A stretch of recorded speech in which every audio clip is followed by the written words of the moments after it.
ఈరోజు దేవుని వాగ్దానం 95వ కీర్తన 7వ చరణం.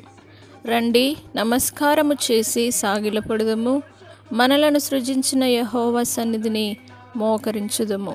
నా ప్రియ సహోదరులారా, దేవుడి రోజు మీతో వాగ్దానం చేస్తూ ఉన్నాడు. రండి, నమస్కారము చేసి సాగిలపడుదము.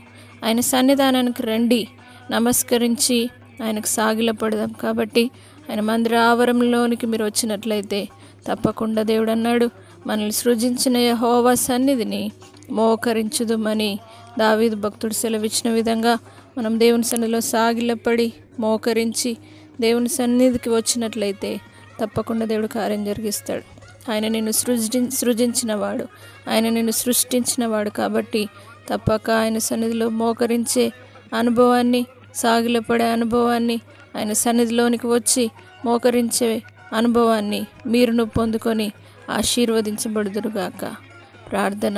పరిశుద్ధుడా, నమ్మదగిన దేవా, నీ వాక్కు, నీ వాగ్దానం సెలవిచ్చిన విధంగా ప్రతి ఒక్కరు నీ సన్నిధిలో వచ్చి నమస్కరించి సాగిలపడి దేవా నీ సన్నిధిలో మోకరించుదురుగాక. నీ వాక్యం సెలవిచ్చిన విధంగా ప్రతి మోకాలు వంగునుగాక, ప్రతి నాలుక యేసే నిజమైన దేవుడని ఒప్పుకొనుగాక.